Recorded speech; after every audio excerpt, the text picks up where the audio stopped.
بسم الله إن الحمد لله نحمده ونستعينه ونستغفره ونعوذ بالله من شرور أنفسنا ومن سيئات أعمالنا من يهد الله فلا مضل له ومن يضلل فلا هادي له وأشهد أن لا إله إلا الله وحده لا شريك له وأشهد أن محمدا عبده ورسوله أما بعد فإن خير الحديث كتاب الله وخير الهدي هدي محمد صلى الله عليه وسلم وشر الأمور محدثاتها وكل محدثات بدعة وكل بدعة ضلالة وكل ضلالة في النار আসসালামু আলাইকুম ওয়া রাহমাতুল্লাহি ওয়া বারাকাতুহু। আমরা গতদিন যেখানে শেষ করছি সেখান থেকে ইনশাআল্লাহ শুরু করব। আমরা এই পর্যায়ে পড়তেছিলাম যে ঈমান সম্বন্ধে আমাদের আকীদা কি হবে, বা ঈমান সম্বন্ধে আমাদের ঈমান কি হবে, বা ঈমান সম্বন্ধে আমাদের জ্ঞাতব্য কি হবে। এইখানে এটা এইজন্য ইম্পর্টেন্ট যে আমরা বললাম যেমন গতদিন যে ঈমান কাকে বলে এইটা নিয়েই মুসলিম উম্মার ভিতরে বিরাট বিভক্তি আছে, এবং একদল মানুষ বিপদগামী হয়ে গেছে এবং তাদেরকে আহলে সুন্নাত জামার অংশ মনে করা হয় না। আমি যেমন উদাহরণস্বরূপ বললাম, মুরজিয়াদের কথা বললাম। এইভাবে দেখবেন যে ঈমান নিয়ে আমরা যত ডিসকাস করতে যাব, ঈমানকে কেন্দ্র করেই দেখবেন যে অনেক বিভক্তি আছে, এবং সেই বিভক্তির ভিতরে অনেক মানুষ হয়তো প্রায় ইসলাম থেকে বের হয়ে গেছে বা একদম ডেভিয়েন্ট হয়ে গেছে। যেমন কোনটাকে আমরা বলবো যে কতটুকু কতটুকু গেলে বা কতটুকু কি করলে বা কোন অবস্থাতে আমরা বলবো যে এই মানুষটার ঈমান হারায় গেছে, বা এই মানুষটার মুসলিম নাই, বা এই মানুষটা কাফের হয়ে গেছে, বা এই জিনিসগুলো নিয়ে দেখবেন আমরা আগে পড়ছি, আপনাদেরকে শোনাইছি কিছুটা, যে খারেজি, মুতাজিলা, শিয়া, মুরজিয়া, আশারি, মাতুরিদি, কত ভাগে মানুষ বিভক্ত হয়েছে। অনেকাংশেই কিন্তু এই ঈমান কি কি জিনিসে ঈমান আনবে, কোন কোন জিনিসকে ঈমান বলবে, কোন কোন জিনিসকে বলবে না, কতটুকু ঈমানকে বেয়ার মিনিমাম বলবে, কতটুকু থাকলে মুসলিম বা মুমিন বলবে, আর কতটুকু না থাকলে মুসলিম বা মুমিন বলবে না, এই নিয়ে বিস্তর বিভক্তি আছে। এবং আল্লাহ রাসূল সাল্লাল্লাহু আলাইহি ওয়াসাল্লাম তার ডিভাইন উইজডমে আল্লাহ তাকে যা শিক্ষা দিয়েছেন, সেটাতে ডিভাইন উইজডম থেকে যে শিক্ষা দিয়েছেন সে থেকে জানতেন যে এই মুসলিম উম্মাহ এইভাবে বিভক্ত হবে, ভাগ হবে, ফিরকা হবে। সেই জন্য এই হাদিসটা আসছে, সেই ৭২-৭৩ ফিরকার হাদিসটা, যে তার উম্মাহ ৭৩ ভাবে বিভক্ত হবে, তার ভিতরে একটা জান্নাতে যাবে, বাকিগুলো জাহান্নামে ল্যান্ড করবে বা জাহান্নামে গিয়ে মানে পতিত হবে। রাস্তাগুলা বা ফেরকাদের কথা বলছেন, বা আরো আমরা আপনি এইগুলো নিয়ে বলছি কথা আগে, ঠিক আছে। তো এই জন্যই ইমানের ব্যাপারগুলা, ইমান সম্বন্ধে আমাদের বিশ্বাস কি হবে, সেটা অত্যন্ত ইম্পর্টেন্ট একটা জিনিস। তো আমরা দেখি একটু আগাই। গতদিন আমরা যেখানে শেষ করছিলাম সেটা ছিল যে অন্তরের কথা এবং মুখের কথা, অন্তরের কাজ, জিহ্বার কাজ, এবং শারীরিক ফ্যাকাল্টি বা শারীরিক অঙ্গ প্রত্যঙ্গের কাজ, এই সব মিলাই হচ্ছে ইমান। এই সব ইমানের ভিতরে আসবে। তার আগে একটা লাইন পড়ছিলাম আমরা, যে ইমান includes both words and deeds. ইমান কথা এবং কাজ দুইটাকেই ধারণ করে, বা দুইটাই আসে এটার ভিতরে, ইমানের ভিতরে, ইমানের ডেফিনেশনের ভিতরে আসবে। তারপরের লাইনটা ছিল ওয়ার্ড যখন বলল, কিসের ওয়ার্ড, কথা কিসের কথা, অন্তরের কথা, মুখের কথা, জিহ্বার কথা। কাজ কিসের কাজ, অন্তরের কাজ, জিহ্বার কাজ এবং শারীরিক অঙ্গ প্রত্যঙ্গের কাজ। আচ্ছা, এটার একটু এক্সপ্লেনেশন দিচ্ছেন এরপরে। অন্তরের কথা কি, একটু আগে বললাম অন্তরের কথাটা আমি বলছি। অন্তরের কথাটা কি? অন্তরের কথাটা হচ্ছে বিশ্বাস, প্রত্যয় এবং নিশ্চয়তা। আবার বলি, অন্তরের কথা কি? অন্তরে যে বিশ্বাস ধারণ করছেন সেটা অন্তরের কথা। অন্তরের কথা হচ্ছে বিশ্বাস, অ্যাফার্মেশন বা প্রত্যয়ন, নিশ্চিত করলেন, লা ইলাহা ইল্লাল্লাহ বললেন, বিশ্বাস করলেন লা ইলাহা ইল্লাল্লাহ, তারপরে মনে মনে মনের ভিতরে বললেন বা প্রত্যয়ন করলেন, নিশ্চিত করলেন লা ইলাহা ইল্লাল্লাহ, এটাই ঠিক। এবং নিশ্চয়তা মানে সার্টেনটি, যেটাকে বলি, কোনো রকম সন্দেহ নাই। তারপরে সার্টেনটি কথাটা মানে হচ্ছে, বা নিশ্চয়তাটা বা ইয়াকিন যেটাকে আমরা বলি, সেটা হচ্ছে সন্দেহের উল্টা জিনিস। আচ্ছা, এরপরে বলতেছেন যে কথা, আমরা কথা পড়ছি কি, অন্তরের কথা বলছি, তারপরে বলছি জিহ্বার কথা। জিহ্বার কথা কি? উচ্চারণ করে বললেন আশহাদু আল্লা ইলাহা ইল্লাল্লাহ ওয়া আশহাদু আন্না মুহাম্মাদান আবদুহু ওয়া রাসূলুহু, এটা। এবং acting in accordance with acting in accordance with all that it implies. এবং এই শাহাদা যখন বললেন, বলার পরে যা কিছু সেই শাহাদা ডিমান্ড করে সেই মতো করে কাজ করবেন। আচ্ছা, আর এরপরে আসলে কথা গেল, আমরা এই যে লাইনটা, লাস্ট লাইনটা পড়ছিলাম, সেখানে আমরা কথা বলছিলাম যে অন্তরের কথা, জিহ্বার কথা, তারপরে কাজ বলছিলাম, তিনটা বলছিলাম: অন্তরের কাজ, জিহ্বার কাজ এবং শারীরিক অঙ্গ প্রত্যঙ্গের কাজ। অন্তরের কাজ কি? যেমন ধরেন নিয়ত, কথার কথা, এই নিয়তটা হচ্ছে অন্তরের কাজ। যে কোনো জিনিসের জন্য, রিলিজিয়াস যে কোনো ব্যাপার, ধর্মীয় যে কোনো ব্যাপার, সোয়াবের যে কোনো ব্যাপার, আল্লাহর সন্তুষ্টির যে কোনো ব্যাপার, নিয়তটা খুব ইম্পর্টেন্ট জিনিস। আপনারা জানেন ওই হাদিসটা, ফেমাস হাদিসটা, প্রত্যেক কাজই হচ্ছে নিয়ত অনুযায়ী হবে সেই কাজটা, মানে নিয়তের উপর ডিপেন্ড করবে সেই কাজটা আল্লাহর কাছে অ্যাকসেপ্টেবল কিনা, এটা আপনার কাজে আপনার লাভ হবে কিনা, আপনি সওয়াব পাবেন কিনা, আপনি আল্লাহর নৈকট্য লাভ করবেন কিনা, এটা রিওয়ার্ড আছে কিনা, এটার জন্য পুরস্কার আছে কিনা, সবকিছু ডিপেন্ড করবে আপনার নিয়তের উপরে। এই নিয়তটা হচ্ছে অন্তরের কাজ। তারপরে হচ্ছে ধরেন মনে মনে একটা মানুষ বাহ্যত দেখাতে পারে যে সে আল্লাহর কাছে সারেন্ডার করছে, সে ইভেন নামাজও পড়তে পারে, সে সেজদাও করতে পারে, কিন্তু তার অন্তরে সে আসলে জানে যে সে রিয়েলি আল্লাহর কাছে নিজেকে সাবমিট করছে কিনা। তারপরে ধরেন সিনসিয়ারিটি টুয়ার্ডস আল্লাহ, এটা অন্তরের কাজ। আল্লাহর প্রতি বিশ্বস্ততা, যেটা সকল ভালো কাজকে, এটা খুব ডিফিকাল্ট কিন্তু এটা খুব সহজ না, সকল ভালো কাজের রিওয়ার্ড কেবল আল্লাহর কাছ থেকে চাওয়া এবং আল্লাহর প্রতি বিশ্বস্ত থেকে সকল ভালো কাজ করা, লোক দেখানোর জন্য না, আপনার মানুষের কাছে বাহবা পাওয়ার জন্য না, ইলেকশনে জেতার জন্য না, বা জনপ্রিয় হবার জন্য না, ইত্যাদি। হিউমিলিটি, আল্লাহর ব্যাপারে যখনই দেখুন, অনেক মানুষ আমরা অনেকেই চিন্তা করি না এইভাবে যে আল্লাহর সামনে আমাদের আসলে অস্তিত্ব, আমাদের সামনে একটা পয়েন্ট, যেটাকে আমরা বলি, আমরা যারা বিন্দুর ডেফিনিশন শিখছি, বিন্দুর ডেফিনিশন কি? যার শুধু অস্তিত্ব আছে, পজিশন আছে, কিন্তু দৈর্ঘ্য নাই, প্রস্থ নাই, উচ্চতা নাই, কিছু নেই, জাস্ট একটা ডট। আমাদের সামনে একটা ডট, যেমন আমাদের সাথে তবুও ডটের একটা তুলনা আছে, কিন্তু আল্লাহর কাছে সামনে আমাদের কোনো তুলনা নেই, মানে আমাদের সাথে আল্লাহর কোনো প্রপোর্শন নাই, কোনো ধরেন একটা ডটকে আপনি বলতে পারেন যে একজন মানুষের তুলনায় সে 10 কোটি ভাগের 1 ভাগ, কথার কথা আমি জাস্ট বলতেছি। কিন্তু আল্লাহর ব্যাপারে আমরা সেটা কোনোদিন বলতে পারবো না যে একজন মানুষ আল্লাহর তুলনায় 10 কোটি ভাগের 1 ভাগ, তা না। অসীম অসীম অসীম অসীম, কোনো প্রপোর্শনই নাই আল্লাহর সাথে আমাদের। এই কথাটা যদি আমরা মনে রাখি, তাহলে আমাদের আল্লাহর সামনে অনেক হিউমিলিটি থাকার কথা, বা আল্লাহর কথা যখন আসবে, আমরা পরে পড়বো, একটা আয়াত আছে সূরা আনফালের আয়াত, যে মুমিন বা বিশ্বাসী হচ্ছে তারাই, কেবল তারাই, আল্লাহ বলতেছেন, যখন তাদের সামনে আল্লাহর কথা উচ্চারিত হলে তাদের অন্তর কেঁপে ওঠে। আসলে কি আমরা সেরকম না, কারণ আমাদের সাথে আল্লাহর কোনো সম্পর্ক স্থাপিত হয় না।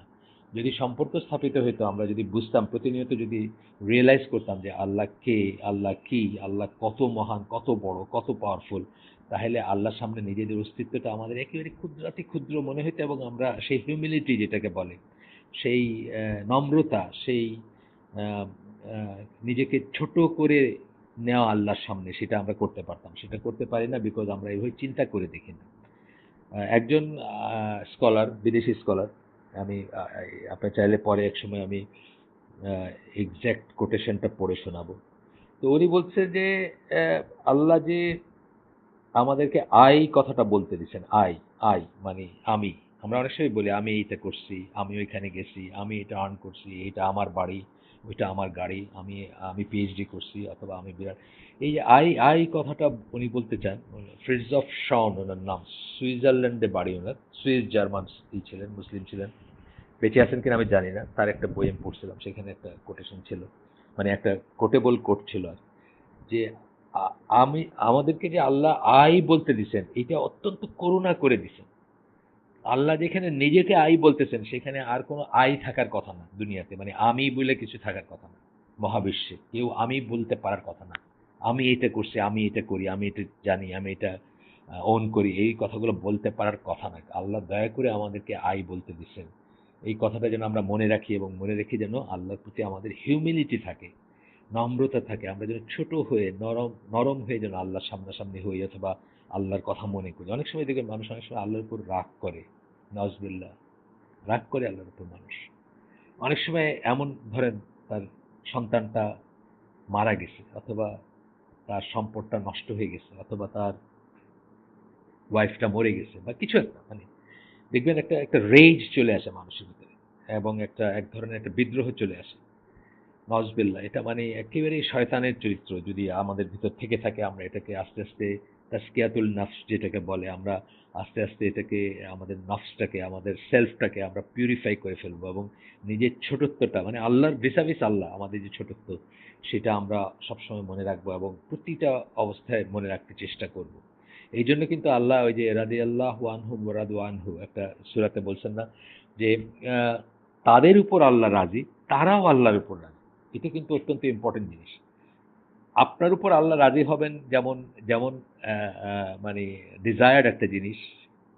সাহাবীদের কথা বলতে গিয়ে আল্লাহ বলছেন এটা, অথবা যারা আল্লাহ বিশ্বাসীদের কথা বলতে গিয়ে আল্লাহ এই আমি যেখান থেকে বললাম সেটা হচ্ছে আপনার সূরা বাইয়িনা।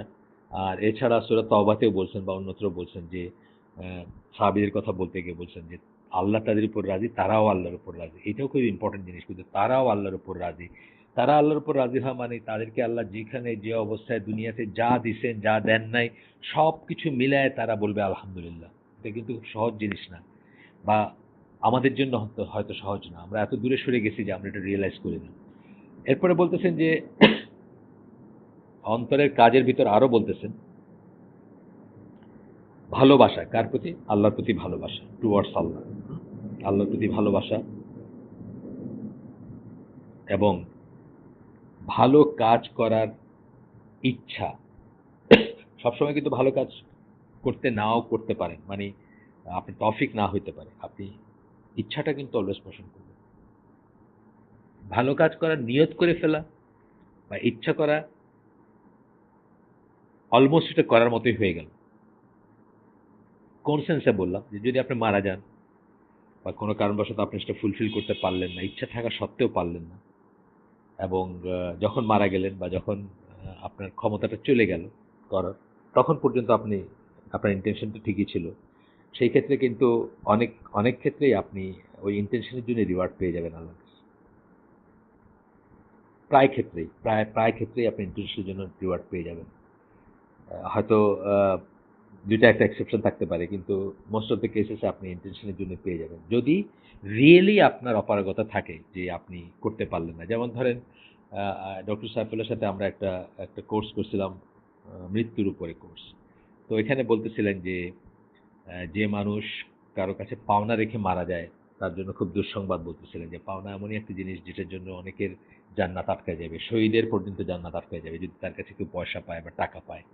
তারপরে বলতেছিলেন যে কিন্তু একজন মানুষ, সে ধার করছে, তার সম্পূর্ণ ইন্টেনশন আছে যে এই সময়, যে সময় সে কথা বলছে সেই সময়ের ভিতরে সে সেই ধারটা ফেরত দিবে, এবং সে সচেষ্ট ছিল, এই অবস্থায় সে মারা গেছে, তখন কি হবে? তো তখন আল্লাহ তার হয়ে তার ধারটা শোধ করে দিবেন কিয়ামতের দিন। তো এই যে ব্যাপারটা, যে ইন্টেনশন ছিল তার, যে সে রিয়েলি সেটা, বা নিয়ত ছিল তার যে সে রিয়েলি শোধ করে দিবে তার ধারটা, সেজন্য কিন্তু সে ওইটার দায় থেকে মুক্ত হয়ে যাবে, যদিও সে ধার শোধ করতে পারে নাই। আচ্ছা, এরপরে দেখেন, এরপরে আসতেছে, এগুলো পয়েন্ট ওয়াইজ বললেন, আমি একটু আপনাদের সাথে একটু গল্প করলাম বা একটু একটু বেশি করে বললাম, ওনারা পয়েন্ট ওয়াইজ বলছেন জাস্ট। এরপর বলতেছেন এই চ্যাপ্টার, এই পরিচ্ছেদ যেটা, এই পরিচ্ছেদের বা এই চ্যাপ্টারের আসলে প্রত্যেকটা লাইন বাদ দেওয়ার মতো খুব কম আছে, তারপরে আমরা কিছুটা স্কিপ করে পড়বো। আহ, এখানে বলতেছে তারপরে the actions of the tongue and physical faculties, হার্টের অ্যাকশন কিন্তু বললেন এতক্ষণ। আমাদের সেই আদি লাইনটা যেটাকে আমি আসতে শুরু করছিলাম সেটাই ফিরে যাই। কি বলছি আমরা? The words of the heart and the tongue, মানে বলছিলেন যে, প্রথমে বলছিলেন যে ইমান হচ্ছে কথা এবং কাজ দুইটাই বলে, তারপরের লাইনটা বলছিলেন যে কিসের কথা? অন্তরের কথা, জিহ্বার কথা। আর কিসের কর্ম বা কিসের আমল বা কিসের কাজকর্ম, সেটা বলতে গিয়ে বলতেছেন জিহ্বার কাজকর্ম, সরি, অন্তরের কাজকর্ম, জিহ্বার কাজকর্ম এবং ফিজিক্যাল ফ্যাকাল্টির কাজকর্ম। এখন কিন্তু আমরা জাস্ট অন্তরের কাজকর্মটা শেষ করলাম। অ্যাকশন অফ দ্য হার্ট, এই কথাগুলো বললাম এতক্ষণ, লাস্ট কথাগুলো যেগুলো বললাম ওইগুলো। এখন অ্যাকশন অফ দ্য টাং রইলো আর action of the physical faculty বাকি রইলো। Action of the tongue, actions of the tongue বলতে গিয়ে বলতেছে মানে জিহ্বার কাজকর্ম এবং ফিজিক্যাল ফ্যাকাল্টির কাজকর্ম বা শরীরের অঙ্গ প্রত্যঙ্গের কাজকর্ম involve doing that what is commanded and avoiding that which is forbidden. এটাতে কি আছে? দুইটা জিনিস আছে, মানে দুইটা জিনিস এটার সাথে সম্পৃক্ত। একটা হচ্ছে আল্লাহ যা করতে বলছেন সেগুলো করা, আর আল্লাহ যা নিষেধ করছেন সেগুলোতে বেঁচে থাকা। আমাকে কয়দিন আগে আমাদের এক দিনী ভাই, উনি আপনার তার অফিসের কোনো কলিগ বা ইসের কথা বলতেছেন যে উনি মোটামুটি ধর্মকর্ম পালন করেন, কিন্তু হয়তো ফেক বা হাদিসের রেফারেন্স রেফারেন্স ইত্যাদি থেকে উনি একটু হয়তো অধৈর্য হয়ে বলছেন যে আহ, এত হাদিস, এত এত দলিল, এত কথার কি দরকার, মানে দিনটা তো সিম্পল হইলেও পারতো বা হইলে পারে, এরকম একটা কথা বলছেন। তো আমাকে যিনি ওনার কথাগুলো কোট করে দিয়েছেন, উনি আমাকে জানতে চাইছেন যে আহ, আমাদের কি করণীয়, এরকম একটা লোককে আমরা কি বলতে পারি বা কি নসিহা করতে পারি সেটা। তা আমি বললাম যে দেখেন, আমি ওনাকে এক সেন্টেন্স বলতে পারতাম, এক সেন্টেন্সে গোটা ইসলাম সামারাইজ করে দিতে পারতাম। মানে ওই যে উনি বলতেছিলেন যে আমরা তো ই করলেই পারি, মানে কি কি করণীয় সেটা করলেই পারি, এত হাদিস, এত দলিল, এত ইসের কি দরকার, মানে অনেক ঝামেলা মনে হচ্ছে ওনার কাছে ভাই। তখন আমি বললাম দেখেন, আমি তো এক সেন্টেন্সে বলে দিতে পারতাম যদি ওনার জ্ঞান থাকতো। আমি বলতে পারতাম যে আল্লাহ যা আদেশ করছেন তা করেন, আর আল্লাহ যা নিষেধ করছেন সেটাতে বিরত থাকেন। এক সেন্টেন্সে শেষ, একটা অ্যান্ড মাঝখানে লাগে, দুইটা ভাগ করে এক সেন্টেন্সে শেষ।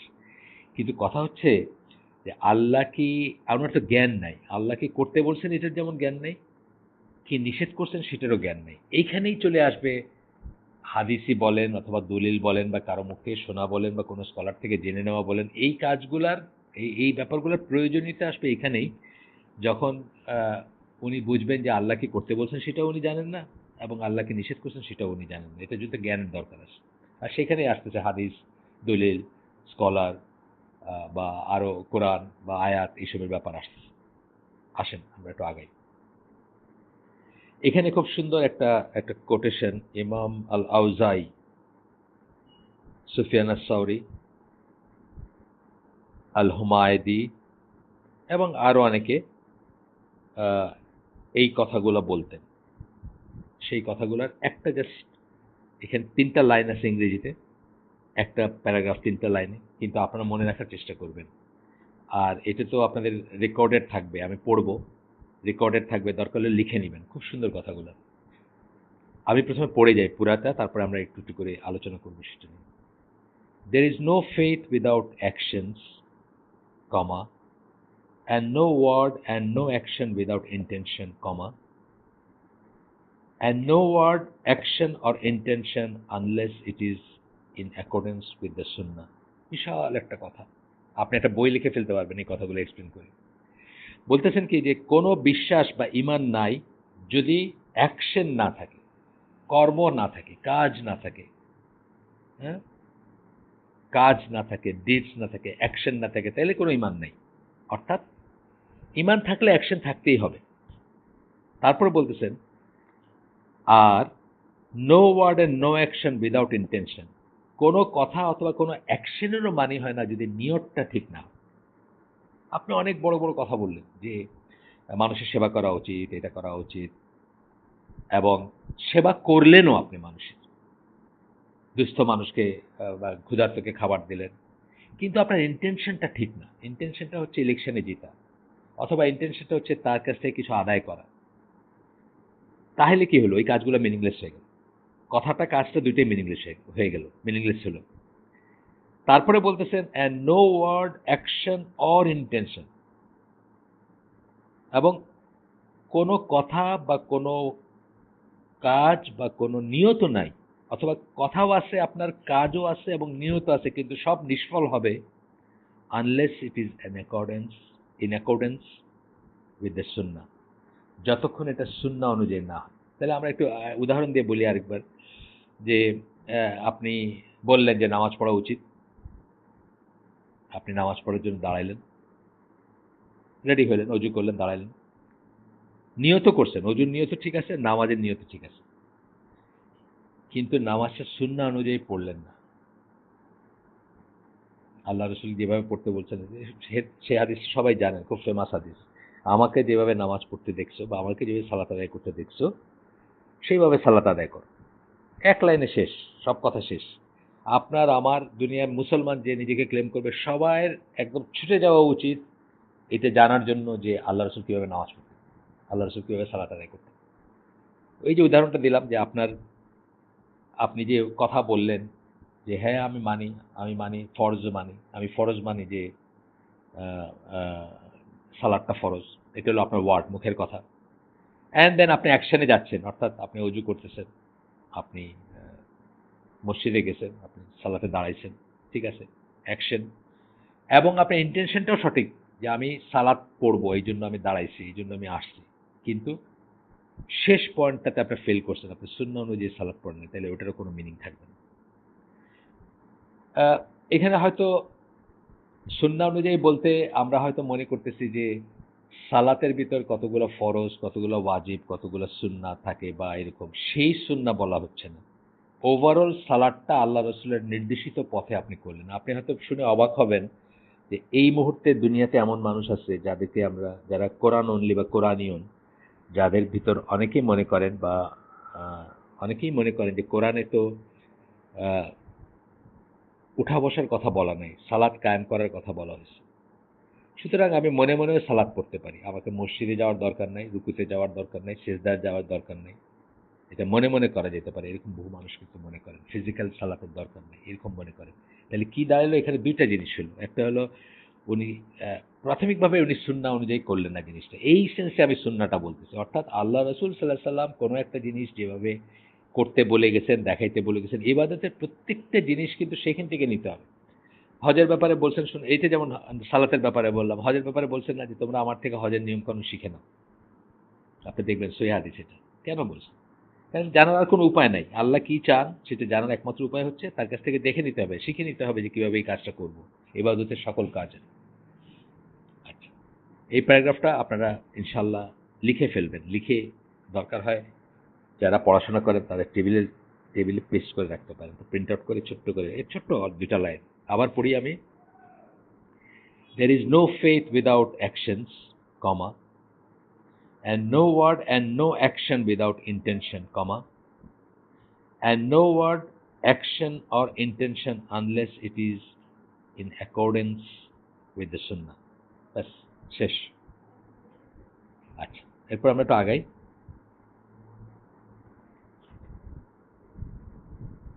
এইটার কথা আমি আগে বলে ফেলছি আপনাদের।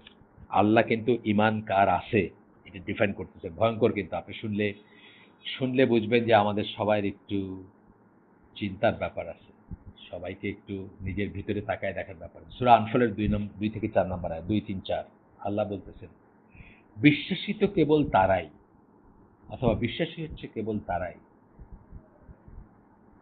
যারা, যাদের অন্তর ভয়ে কেঁপে ওঠে যখন আল্লাহর কথা তাদের সামনে বলা হয়, আল্লাহ সম্বন্ধে বলা হয় বোঝানো হচ্ছে আর কি, এবং যখন আল্লাহর আয়াতসমূহ তাদের সামনে তেলাওয়াত করা হয়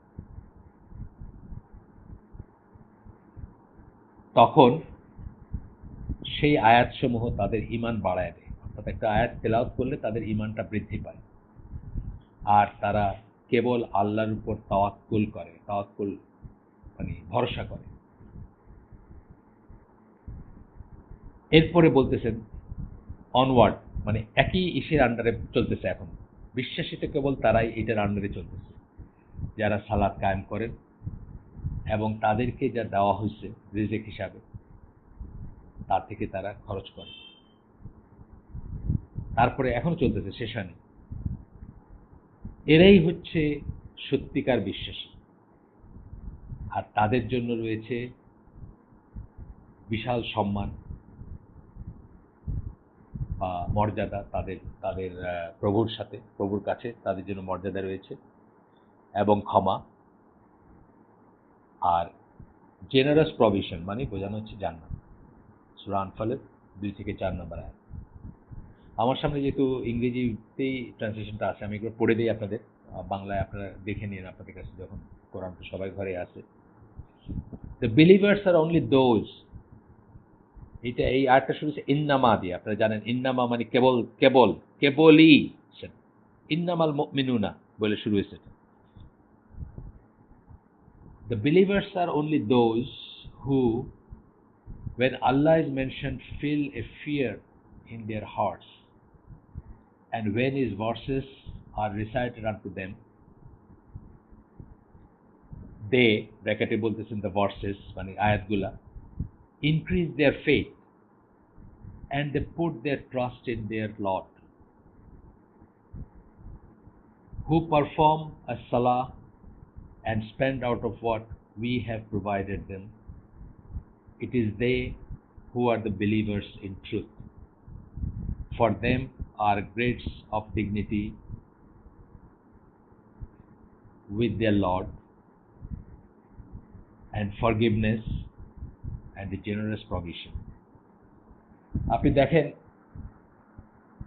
আমাদের উচিত নিজের ভিতরে তাকায় দেখা যে আমাদেরকে এই জিনিসগুলো হয় নাকি। যদি না হয় তাহলে we better check our ইমান। আমাদের নিজেদের ইমান নিয়ে একটু ভয় পাওয়া উচিত। আল্লাহর কথা উচ্চারিত হইলে কি আমাদের ভয় আসে? আয়াত পড়ে শোনাইলে কি আমাদের ইমান বাড়ে? আমরা কি আল্লাহর উপর তাওয়াক্কুল করি? শুধুমাত্র আল্লাহর উপর তাওয়াক্কুল করি? আমরা কি সালাত কায়েম করি রেগুলার? আমাদেরকে আল্লাহ যা দিচ্ছেন তা থেকে কি আমরা খরচ করি আল্লাহর পথে? এই সব হচ্ছে বিশ্বাসিত কেবল তারাই আন্ডারে আসে। আমাদের উচিত নিয়ে ভালো করে চিন্তা করা। এরপরে আরো আয়াত সমূহ আছে, আমি সেগুলো আর পড়লাম না। আরো বেশ কিছু আয়াত আছে। আমরা আজকের জন্য, কারণ আমি এটা ফাস্ট যাইতে চাই না, আমি চাই যে আমরা স্লো যাব এবং আমরা প্রত্যেকটা স্টেপ জীবনে ধারণ করার চেষ্টা করবো ইনশাল্লাহ। এবং স্লো যাব বলতে আমাদের ফার্স্ট গেতে কোনো লাভ নেই, আমি তো এখানে কোনো করতেছি না, মানে কোনো কম্পিটিশনে নাই আমরা, বা কোনো একটা কিছু আমাদেরকে পুরস্কার দেবে সেটার জন্য। আমরা পুরস্কার চাই শুধু আল্লাহর কাছে। সো আমরা আজকের জন্য এখানে শেষ করে দিব ইনশাল্লাহ। এর পরের দিন এই চ্যাপ্টারটা এখন শেষ হয়নি, এই চ্যাপ্টারটারই বাকি অংশটুকু আমরা ইনশাল্লাহ পড়ার চেষ্টা করবো এর পরের দিন। সুবহানাকা আল্লাহুম্মা বিহামদিকা আশহাদু আল্লা ইলাহা ইল্লা আনতা আস্তাগফিরুকা ওয়া আতুবু ইলাইক। আমরা যা পড়লাম, যা শুনলাম, এর ভিতর ভালো কিছু শুনে থাকলে সমস্ত প্রশংসা আল্লাহর, আলহামদুলিল্লাহ। আর খারাপ কিছু শুনে থাকলে সমস্ত ব্যর্থতা আমার, এবং সেটা শয়তানের তরফ থেকে। আমরা চেষ্টা করব যেটুকুই শুনছি তার ভিতরে যেই জিনিসটুকু করণীয়, পালনীয়, স্মরণীয় সেটা সেভাবে নেওয়ার। যেটা পালনীয় সেটা পালন করবো, যেটা করণীয় সেটা করবো, যেটা স্মরণীয় মনে রাখার সেটা মনে রাখবো ইনশাআল্লাহ। আল্লাহ আমাদেরকে তৌফিক দেন। আসসালামু আলাইকুম ওয়া রাহমাতুল্লাহি ওয়া বারাকাতুহু।